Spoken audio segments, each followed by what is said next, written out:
Hello दोस्तों, मैं प्रभास कुमार आप सबका स्वागत करता हूं आपके अपने चैनल D2R स्टडी में। आज है फ्रेंड्स इस वीडियो में दोस्तों क्लास 10 फिजिक्स चैप्टर नंबर 3 विद्युत धारा इलेक्ट्रिक करंट के बहुत सारे एमसीक्यू सवाल हैं, बहुत सारे ऑब्जेक्टिव सवालों को दोस्तों डिस्कशन करने वाले हैं। ये फ्रेंड्स आपके लिए बहुत ही इंपॉर्टेंट है क्योंकि ये सवाल ना एग्जाम में इस वक्त पूछने के संभावना बन रहे हैं, पॉसिबिलिटी बन रहा है। इसलिए प्लीज ये सारे प्रश्नों को देखिएगा और मैं बता दूं दोस्तों आपको कि प्रश्न कहीं ना कहीं पूछे भी गए हैं और रिपीट भी किएंगे। इसलिए प्लीज प्रश्नों को देखिएगा, देखना समझना दोस्तों तो वीडियो को अंत तक देखते रहेगा। वीडियो अच्छा लगा तो लाइक कर दीजिएगा और कुछ वीडियो सीखेगा तो प्लीज चैनल को सब्सक्राइब कर दीजिएगा। चलिए शुरुआत करते हैं आज की क्लास को। आज की क्लास में बहुत मजा आने वाला है, ठीक है। चलिए सबसे पहला प्रश्न लोग पढ़ते हैं। देखिए क्या कहता है, देखिए प्रश्न क्या बोला जा रहा है कि जूल पर कूलम बराबर होता है। जूल पर कूलम बराबर होता है। आपका ऑप्शन है वोल्ट V के बराबर, बी है एम्पियर A के बराबर, सी ओम के बराबर, डी में से कोई नहीं। तो फ्रेंड्स आपका 3 ऑप्शन दिया गया। तो फ्रेंड्स हम सब जानते हैं कि एक फार्मूला होता है B बराबर W/Q। जो वोल्ट होता है, जो विभव होता है, वो कार्य और आवेश का रेशियो होता है। तो कार्य कैसा मतलब क्या होता है, जूल होता है, और आवेश का कूलम होता है। तो जूल पर कूलम किसके बराबर होगा, वोल्ट के बराबर होगा ना। तो आपका ऑप्शन ए जो राइट आंसर हो जाएगा, ठीक है। ये एग्जाम में सवाल आ सकता है फ्रेंड्स, क्योंकि आपका ये सारा बता दो सारा प्रश्न जो है आपका एनसीईआरटी बुक से लिया गया, ठीक है। एनसीईआरटी बुक को रीड करते उसमें से निकाला गया जो इंपॉर्टेंट था जी। आगे देखते हैं क्वेश्चन नंबर 2 की ओर।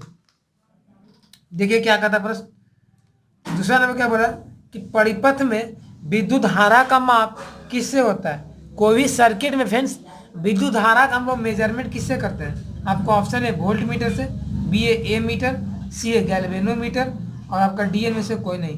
तो इसका सही आंसर फ्रेंड्स हमारा हो जाएगा ए मीटर। ए मीटर।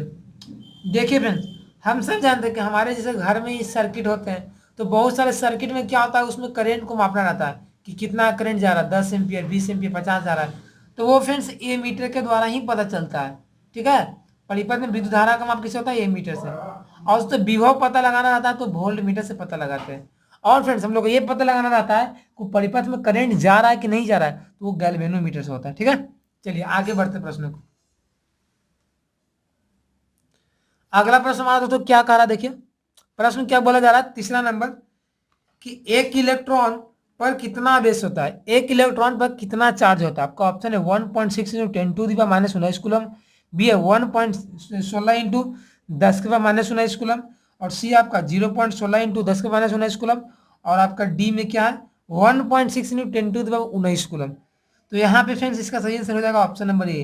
देखिए 1.6 × 10⁻⁻19 कूलम होता है, याद रखिएगा एक इलेक्ट्रॉन पे आवेश।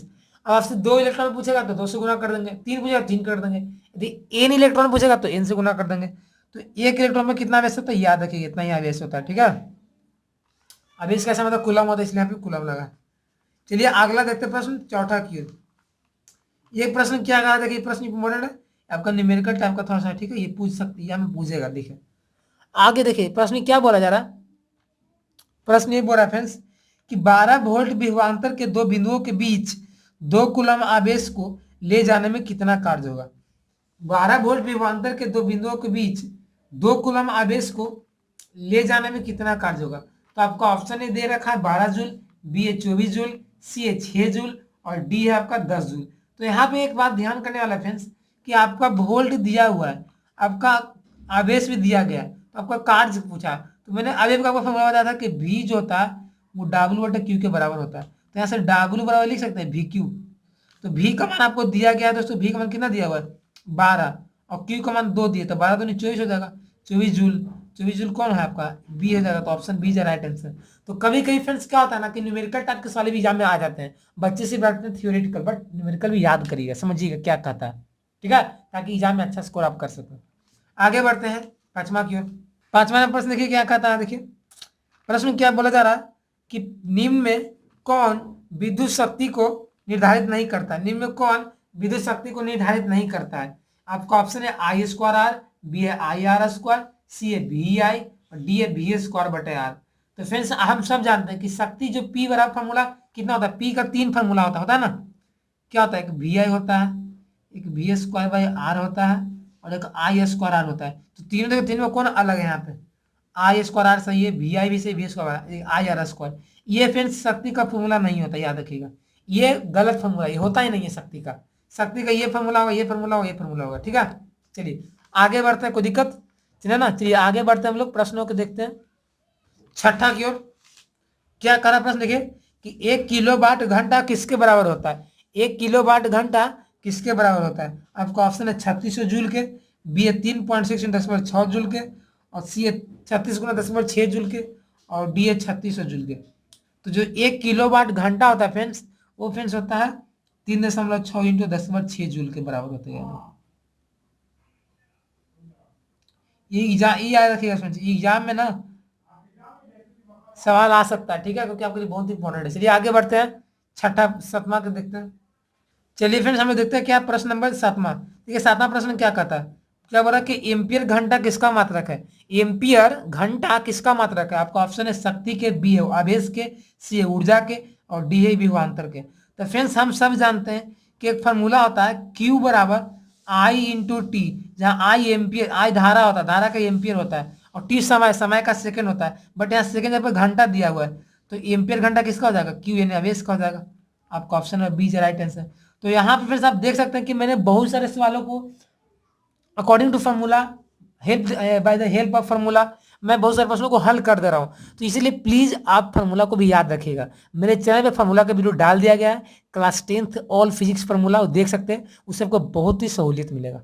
ठीक है, चलिए आपको कुछ नहीं करना, लिखना क्लास 10 फिजिक्स फार्मूला, लास्ट में डिटेल स्टडी लगाना। कोई भी टॉपिक देखना है, टॉपिक का नाम लिखे, लास्ट में चैनल का नाम लिखे, आपको पूरा आ जाएगा टॉपिक। ठीक है, चलिए आगे बढ़ते हैं आठवां की ओर। प्रश्न क्या बोला जा रहा है, ये बोल रहा है कि किसी बल्ब में 1 मिनट में 120 कूलम आवेश प्रवाहित हो रहा है, तो विद्युत धारा का मान कितना होगा। मान लीजिए कि आपके घर का बिजली का बल्ब होता होगा, तो उस बल्ब से मान लीजिए 1 मिनट में 120 कूलम चार्ज फ्लो हो रहा है, तो बोला जा रहा है कि उस बल्ब से कितना करंट फ्लो होगा। आपका ऑप्शन 1 एम्पियर, बी है 3 एम्पियर, सी है 2 एम्पियर, डी है 0.5 एम्पियर। तो देखिए मैंने अभी एक फॉर्मूला बताया था, Q बराबर आई इंटू टी, तो यहाँ से आई का मान निकालेंगे तो क्या जाएगा, Q बाई टी हो जाएगा। तो आई यानी कि धारा का मान निकल जाएगा, जब आवेश में समय से भागा देंगे, तो आवेश का मान 120 दिया गया, और टी समय कितना है, 1 मिनट है, तो हम लोग 1 मिनट को क्या करेंगे, सेकंड में बदलेंगे, तो 60 आ जाएगा। तो 120 अब भागा 60 कितना आ जाएगा, 2 आ जाएगा, तो 2 एम्पियर आ जाएगा। कहाँ ऑप्शन है, सी नंबर। देखिए अब मैं 60 इसलिए लिखा फ्रेंड्स, क्योंकि कूलॉम जो है ना आवेश का ऐसा ही मात्रक है, इसलिए समय को भी सेकंड होता है, लेकिन हम मिनट में, इसलिए इसको भी सेकंड में लाया, तो हमारा 2 एम्पियर आ गया। ठीक है, 1 मिनट में कितना एम्पियर पैदा हो, 2 एम्पियर फ्लो होगा करंट। चलिए आगे बढ़ते हैं नौवां की ओर। क्या कह रहा प्रश्न, देखिए तो प्रश्न क्या बोला रहा है कि किस उपकरण में धन और ऋण चिन्ह नहीं होता है। किस इंस्ट्रूमेंट में धन और ऋण चिन्ह नहीं होता है। आपका ऑप्शन है ए मीटर में, बी आपका वोल्ट मीटर में, सी है कुंडली में, और डी है आपका विद्युत सेल में। तो इसका सही आंसर फिर से हमारा हो जाएगा कुंडली में। दोस्तों जब देखिएगा सर्किट में ना, आप देखेंगे कि ए मीटर आता है, वोल्ट मीटर आता है, बैटरी रहता है, सब रहता है, तो वहां पे फ्रेंड्स क्या होता है ना, उस समय पॉजिटिव नेगेटिव टर्मिनल होता है, चिन्ह होता है। बट तो कुंडली में दोस्तों क्या आता है ना, वो चिन्ह नहीं होता है, नहीं होता। कुंडली कैसे बताता है, ऐसा होता है, पलक कुंजी होता है, इस तरह का होता है, यहाँ पॉजिटिव नेगेटिव टर्मिनल नहीं होता। ठीक है, चलिए 10वां क्यों देखते हैं क्या करा। 10वां प्रश्न क्या बहुत इंपॉर्टेंट बोल रहा है, भी मान लीजिएगा कि विद्युत बल्ब का तंतु किसका बना होता है। आपका ऑप्शन है लोहा का, बी है तांबे का, सी है टंगस्टन का, और डी है एल्यूमिनियम का। तो इसका सही आंसर क्या होगा फ्रेंड्स, टंगस्टन का। हम सब जानते हैं, या नहीं जानते हो तो कोई दिक्कत नहीं है, अभी से जान लीजिए कि हम लोग जो घर में बिजली का जो बल्ब का जो आता है फिलामेंट, जो तंतु रहता है ना बना हुआ, वो फ्रेंड्स टंगस्टन धातु का बना रहता है। इसका संकेत W होता है, टंगस्टन का WO होता है। टंगस्टन धातु का, क्योंकि टंगस्टन का जो गलनांक उच्च होता है, ठीक है, 3400 डिग्री सेल्सियस, इसका 3380 बोला जाता है, इनसे अकॉर्डिंग 3380 डिग्री सेल्सियस का गलनांक होता है। ठीक है, चलिए आगे बढ़ते हैं। क्या बोला जा रहा है प्रश्न 11 नंबर, कि विद्युत शक्ति का ऐसा मात्रक क्या है। विद्युत शक्ति का ऐसा मात्रक क्या होता है। आपका ऑप्शन है वोल्ट, बी है वाट, सी है वाट घंटा, डी है ओम। तो फ्रेंड्स विद्युत शक्ति यानी कि इलेक्ट्रिक पावर, तो पावर का ऐसा क्या होता है दोस्तों, वाट होता है ना, याद रखिएगा वाट होता है। अंग्रेजी में क्या होता है, WATT, या इसको वाट लिख सकते हैं, या इसको किलो वाट भी लिखा जाता है कहीं कहीं। ठीक है, megawatt, gigawatt, terawatt, power grid वगैरह मात्रा आता है उससे। तो वाट क्या होता है, शक्ति का ऐसा मात्रक होता है। वोल्ट क्या होता है, विभव का होता है। वाट घंटा किसका होता है, कार्य का होता है। ओम क्या होता है, प्रतिरोध का होता है। ठीक है, चलिए आगे बढ़ते हैं 12 नंबर की ओर। क्या बोला जा रहा, बोला रहा क्या कि प्रतिरोधों के श्रेणी क्रम समूहन में कौन सी राशि समान होती है। आपको प्रतिरोधों के यदि हम श्रेणी क्रम में जोड़ेंगे बहुत सारा प्रतिरोध को सीरीज में कॉम्बिनेशन में, तो वहां पे क्या राशि जो रहेगा सेम रहेगा, यानी कि समान रहेगा, चेंज नहीं करेगा। आपका ऑप्शन है प्रतिरोध, बी है शक्ति, सी है ऊर्जा, डी है विद्युत धारा। तो इसका सही आंसर फ्रेंड्स हमारा क्या हो जाएगा, आपका फ्रेंड्स हो जाएगा विद्युत धारा। याद रखिएगा विद्युत धारा दोस्तों चेंज नहीं होता, सेम रहता है। जब दोस्तों आप क्या करिएगा, मतलब ऐसे ऐसे कर दीजिएगा, ऐसे ऐसे ऐसे, जब सीरीज में रहेगा ना फ्रेंड्स, मान लीजिए ये R1 है, R2 है, R3 है, तो फ्रेंड्स सबसे दोस्तों आई ही करंट जाएगा, इससे भी आ जाएगा, इससे भी आ जाएगा, तीनों सेम रहेगा करंट, यहाँ पे चेंज नहीं होता। ठीक है, तो इस वाले एग्जाम में आ सकता है, VVM मार लीजिएगा। ठीक है, याद कर लीजिएगा। चलिए फ्रेंड्स देखते हैं आगे प्रश्न। 13 नंबर क्या बोला जा रहा है कि प्रतिरोधों के समानांतर क्रम समूहन में किस राशि समान रहती है। प्रतिरोधों के समानांतर क्रम समूह में किस राशि समान रहती है, प्रतिरोध, विभव, धारा, ऊर्जा। तो इसका सही आंसर फ्रेंड्स हमारा क्या हो जाएगा, विभव। विभव सेम रहेगा, याद रखिएगा। पैरेलल में, जब जानते हैं पैरेलल ऐसे होता है ना, पैरेलल ऐसे होता है ना, R1 R2 R3, तो सब में क्या होता है ना, यहाँ पे भी सेम रहता है वोल्टेज। ठीक है, ये दोस्तों क्या होगा आपका समानांतर में वोल्टेज और श्रेणी में करंट। चलिए फ्रेंड्स आगे देखते हैं प्रश्नों को। चलिए फ्रेंड्स क्या करते हैं हम लोग, क्वेश्चन देखते हैं 14 को। क्या कर रहा है, यदि ए और बी के प्रतिरोध समानांतर क्रम में जुड़े हो तो उनका समतुल्य प्रतिरोध होगा। आपका ऑप्शन है ए से अधिक, बी है ए और बी दोनों से कम, सी है ए और बी दोनों से अधिक, और डी है बी से अधिक। तो देखिए दोस्तों जब समानांतर क्रम में प्रतिरोध जुड़ता है ना, तो हाँ फ्रेंड्स क्या होता है, उसका जो वैल्यू जो होता है समतुल्य प्रतिरोध का वो कम जाता है। बात समझ में आ रहा है। जैसे मान लीजिए मैं ले लूंगा 2 और 2 ओम का प्रतिरोध दूंगा समानांतर में, तो कितना आ जाएगा, 2 दूना 2/2, तो 4/4 1 आ जाएगा। इसलिए 1 कमा कि नहीं कमा दोनों से, यानी कि ए और बी दोनों से क्या आ जाएगा, कम हो जाएगा। Option A is the right answer. ठीक है, ये सवाल यहाँ पे पूछा हुआ जब मैं 10th का एग्जाम दिया था 2019 में, वहाँ पे पूछा गया था। ठीक है, फिर साहब बोर्ड एग्जाम जो भी दें, यूपी बोर्ड हो, MP बोर्ड हो, बिहार बोर्ड हो, चंडीगढ़ बोर्ड हो, ठीक है, कोई भी बोर्ड आपसे हो ना, ये आपको बस जहाँ पे एनसीईआरटी बुक चलता है ये चैप्टर पढ़ना है ग्रेड, तो इस वाले आपको बहुत ही इंपॉर्टेंट है। चलिए आगे देखते हैं 15वां की ओर। 2 ओम, 3 ओम, 6 ओम के प्रतिरोधकों को श्रेणी क्रम में जोड़ने पर समतुल्य प्रतिरोध होगा। ये ओम इतना तीनों को जोड़ दिए किसमें, श्रेणी में, सीरीज में, तो कितना प्रतिरोध होगा, इक्विवेलेंट रेजिस्टेंस। तो क्या करेंगे फ्रेंड्स, सीरीज में क्या होता है, इसको तीनों को जोड़ देंगे, तो 3 2 5 6 11 हो जाएगा। Option B is right answer. ठीक है, 11 ओम। जब सीरीज में रहेगा फ्रेंड्स तो तीनों का सीरीज मतलब सेम, सी मतलब सम, तीनों को सम कर दीजिएगा। ठीक है, तो 11 हो गया हमारा, कोई दिक्कत नहीं हो रहा। चलिए आगे बढ़ते हैं 16 की ओर। क्या बोला जा रहा है प्रश्न कि ओम का नियम को परिभाषित करने में किसका मान अचर रहता है, यानी कि कांस्टेंट रहता है, नहीं बदलता है। ओम के नियम को डिफाइन करने में आपका ऑप्शन है विभवांतर, बी है वोल्ट, सी है एम्पियर, डी है ताप। तो फ्रेंड्स इसका सही से क्या आ जाएगा, ताप। हम लोग ओम का नियम का आपको स्टेटमेंट याद है, नहीं याद, कोई दिक्कत नहीं, मैं बताता हूँ क्या होता है, ऐसे में वीडियो भी डाल दिया था ओम का नियम का। देखिए ओम का नियम क्या कहता है कि नियत ताप पर किसी चालक से प्रवाहित होने वाले विद्युत धारा विभवांतर का समानुपाती होता है। तो नियत ताप, कांस्टेंट टेम्परेचर, अचर ताप, स्थिरांक ताप, तो ताप कांस्टेंट है ना, ताप क्या आपका कांस्टेंट है, ये होता है। ठीक है, ये इस वाले एग्जाम में आ सकता है, या कोई कंपटीटिव एग्जाम दे रहे वहां भी इस वाले से आते हैं। ठीक है, कोई चैप्टर से आगे बढ़ते हैं 17वां की ओर। देखिए क्या कहा जा रहा है कि सेल का विद्युत वाहक बल का मात्रक होता है, सेल के विद्युत वाहक बल का मात्रक होता है। आपका ऑप्शन है ओम, बी है वोल्ट, सी है जूल, डी है कूलम। तो इसका सही से क्या हो जाएगा फ्रेंड्स, आपका वोल्ट हो जाएगा। अब वोल्ट क्यों होगा पता है, देखिए बहुत सारे बच्चे क्या कर सकते हैं, विद्युत वाहक बल है तो न्यूटन मारेंगे, बट गलत है, न्यूटन में आपका ऑप्शन रहेगा। लेकिन फ्रेंड्स जो विद्युत वाहक बल, इसको ईएमएफ कहते हैं, इलेक्ट्रोमोटिव फोर्स, ये एक तरह से वोल्ट ही होता है, वोल्टेज ही एक तरह से होता है। ठीक है, इसीलिए इसका भी मात्रक वोल्ट ही होता है। कोई दिक्कत हो रहा है नहीं ना। चलिए आगे बढ़ते हैं 18 की ओर। क्या बोला जा रहा है प्रश्न कि ओम का नियम है, ओम का नियम है, आपका ऑप्शन है V बराबर आई आर। आपका बी में यहाँ पे दिया गया क्या, V बराबर आई बटा आर, सी है V बराबर आई, डी आपका V बराबर आई स्क्वायर आर। तो इसका सही आंसर क्या होगा फ्रेंड्स हमारा, पढ़े ओम का नियम, V बराबर आई आर होता है। मैंने अभी बताया था ना कि क्या होता है, V डायरेक्टली प्रोपोर्शनल आई होता है, तो जब प्रोपोर्शनल का चिन्ह हटता है तो कांस्टेंट आता है, आर आता है, तो V बराबर आर आई या V बराबर आई आर हो जाएगा। ठीक है, चलिए आगे बढ़ते हैं 19वां की ओर।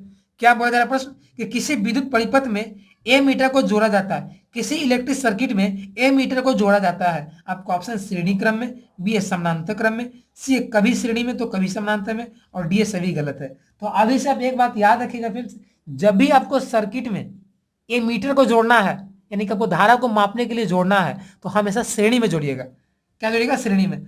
अब बोले ऐसा क्यों जोड़ा? हम सब जानते हैं कि श्रेणी में क्या होता है ना, करंट सेम होता है, यानी कि सेम ही फ्लो होता है, जिसके कारण पूरा जो करंट ना उससे इंस्ट्रूमेंट से फ्लो हो जाता है। हम लोग उस परिपथ का एम्पियर को, करंट को माप लेते हैं कि कितना जा रहा है करंट। ठीक है, पैरेलल में रहेगा तो नहीं ना पाएगा। ठीक है, यदि दोस्तों आपको वोल्ट मीटर को जोड़ना रहेगा तो पैरेलल में जोड़िएगा। ठीक है, चलिए आगे बढ़ते हैं फ्रेंड्स हम लोग 20वां की ओर। प्रश्न देखिए क्या कह रहा है फ्रेंड्स हमारा, क्या बोला जा रहा है प्रश्न कि किसी चालक की प्रतिरोधकता का ऐसा मात्रक होता है, किसी चालक की प्रतिरोधकता कैसा मात्रक होता है। आपका ऑप्शन है ओम मीटर, बी है ओम, सी है ओम पर मीटर, और डी है मीटर प्रति ओम।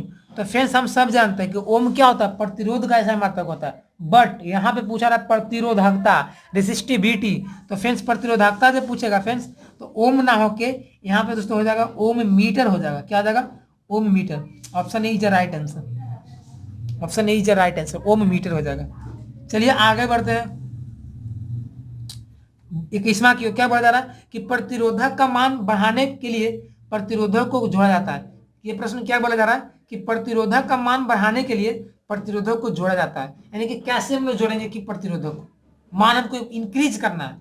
आपका ऑप्शन है श्रेणी में, बी है समानांतर क्रम में, और सी है ए तथा बी दोनों में, और डी में से कोई नहीं में। तो इसका सही आंसर क्या था? Option number A. मैंने अभी बताया था कि समानांतर क्रम में क्या होता है, जो इक्विवेलेंट रेसिस्टेंस निकलता है ना वो कम निकलता है। जैसे दो को जोड़ा था मैं, एक आया था, घटा कि नहीं घटा? वही है, लेकिन दो को श्रेणी में जोड़ूंगा तो दो दो चार हो जाएगा, तो बढ़ा कि नहीं बढ़ा? बढ़ा। यानी कि मान को बढ़ाने के लिए हम लोग क्या करते हैं? श्रेणी में जोड़ते हैं, सीरीज कॉम्बिनेशन, सीरीज कनेक्शन। आगे बढ़ते हैं 22वां की ओर। क्या बोला जा रहा है प्रश्न कि जब किसी तार से विद्युत धारा प्रवाहित होती है तब गतिशील कण होते हैं। जब किसी तार में विद्युत धारा प्रवाहित होती है तब गतिशील कण होते हैं। जैसे आप लोग के घर में करंट जो होता है फ्लो होता है कैसे? वायर के माध्यम से। तो वायर में जानते हैं कि करंट फ्लो होता है, कैसे करंट फ्लो होता है? वहां पे क्या रहता है? इलेक्ट्रॉन, प्रोटॉन, न्यूट्रॉन, ड्यूट्रॉन, क्या रहता है? तो ये आपका ऑप्शन है परमाणु, बी में आयन, सी में प्रोटॉन, डी में इलेक्ट्रॉन। तो इसका सही आंसर क्या जाएगा? इलेक्ट्रॉन। क्या जाएगा? इलेक्ट्रॉन। इलेक्ट्रॉन के कारण ही फ्रेंड्स हमारा क्या होता है ना, किसी भी सर्किट में ना करंट फ्लो होता है, ना कि प्रोटॉन या प्रोटॉन, याद रखिएगा, इलेक्ट्रॉन के कारण। ठीक है फ्रेंड्स, चलिए आगे बढ़ते हैं। ये प्रश्न हमारा क्या बोला जा रहा है 22वां नंबर 23वां नंबर कि विद्युत हीटर में तार की कुंडली के लिए किस तत्व का व्यवहार होता है या किस पदार्थ का व्यवहार होता है। हम लोग के घर में हीटर जो कभी कभी खाना पकता होगा, पहले जमाने में होता था विद्युत हीटर पर खाना पकता था, तो जो तार वहां वायर का जो क्वाइल रहता था, क्वाइल, वो क्या क्वाइल किसका बनता है? आपका ऑप्शन है तांबा का, बी टंगस्टन का, सी नाइक्रोम का, डी जस्ता का। तो दोस्तों हमारा जो हीटर का जो क्वाइल रहता है फ्रेंड्स वो किसका बनता है? नाइक्रोम का बनता है।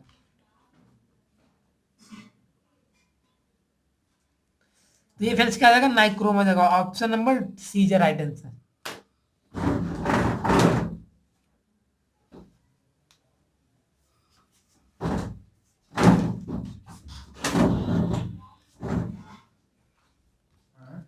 चलिए फ्रेंड्स हम लोग क्या करते हैं, आगे बढ़ते हैं, प्रश्नों को देखते हैं।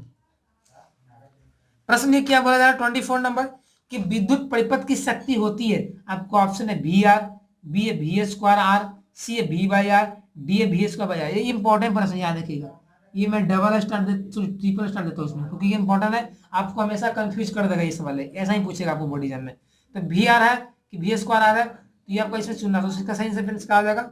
वी स्क्वायर बाई आर हो जाएगा। मैंने अभी बताया था इसके पहले क्वेश्चन में, उसमें क्या था, उसमें कौन नहीं है, जो है कौन है, तो तीन फॉर्मूला होता है, B I, B square by R, I square R. ठीक है, तो आपका option D is right answer.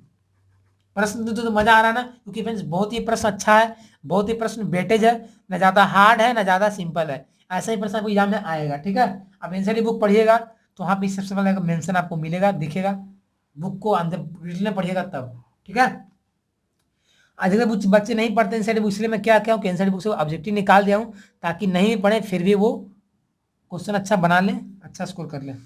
चलिए आगे बढ़ते 25 नंबर।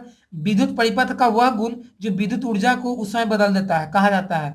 हम लोग को सर्किट में कभी कभी क्या हीट उत्पन्न होता है ना, हीट किसके कारण होता है? आपका ऑप्शन है धारा, बी है विभवांतर, सी है प्रतिरोध, डी है शक्ति। तो आपका ऑप्शन सी जा राइट आंसर, प्रतिरोध। प्रतिरोध जो तो रेसिस्टेंस क्या करता है ना कि धारा को मार्ग में अवरोध उत्पन्न करता है। नाम ही है प्रतिरोध, मतलब रोध यानी कि रोकना, तो करंट को रोकता है जाने से। अब इसे रोकने के कारण दरमियान ही क्या होता है ना, वहीं पे हीट प्रोड्यूस होता है, तो विद्युत ऊर्जा को ऊष्मा में बदल देता है। आपको घर में हीटर वगैरह खाना पकता है तो सब इसी बेस पे काम करता है। बल्ब जलता है सब इसी बेस पे काम करता है, ऊष्मा पे काम करता है। ठीक है, आपका घर में आपका जो क्या बोला जाए इस्त्री करने वाला जो मशीन होता है आयरन, वो भी इसी पे काम करता है, उष्मा पे काम करता है। ठीक है, विद्युत धारा का उष्मीय प्रभाव पे। चलिए प्रश्न हम लोग देखते हैं आगे 26 नंबर। 220 वोल्ट पर किसी विद्युत बल्ब में 5/11 एम्पीयर की धारा प्रवाहित होती है तो बल्ब की शक्ति है। आपको बताना, ये न्यूमेरिकल का प्रश्न है। वोल्ट दिया गया 220 वोल्ट और करंट दिया है। आपका ऑप्शन है 220 वाट, बी है 1000 वाट, सी है 100 वाट, डी है 60 वाट। तो देखिए दोस्तों, वाट में यानी कि शक्ति में मान निकालना, तो शक्ति का फॉर्मूला क्या होता है, पी बराबर क्या होता है, बी इंटू आई होता है। बी का मान कितना है 220 है, आई का मान कितना है 5/11 है, कटेगा 20 बार में, तो बी पचे कितना हो जाएगा 100 हो जाएगा। तो 100 वाट, 100 वाट कहाँ पे ऑप्शन है आपका सी है, तो ऑप्शन सी जा राइट आंसर। ठीक है, तो न्यूमेरिकल भी आएगा, याद रखिएगा। चलिए आगे बढ़ते हैं 27 नंबर। क्या बोला जा रहा है प्रश्न कि 100 वाट का एक बल्ब 250 वोल्ट के विद्युत स्रोत से जोड़ा जाता है तो बल्ब में प्रवाही धारा का मान होगा। ठीक है, ऑप्शन है 0.1 एम्पियर, बी है 0.4 एम्पियर, सी है 2.5 एम्पियर, डी है 10 एम्पियर। तो देखिए यहाँ पे आपका पावर दिया गया है, यहाँ पे वोल्ट दिया गया है, और यहाँ पे धारा का पूछ रहा है, तो फॉर्मूला यही लगेगा पी बराबर वी आई। लेकिन यहाँ पे पी निकालना था, लेकिन यहाँ पे क्या निकाला आई निकालना। तो क्या करेंगे, आई बराबर फॉर्मूला क्या आ जाएगा पी बटे वी।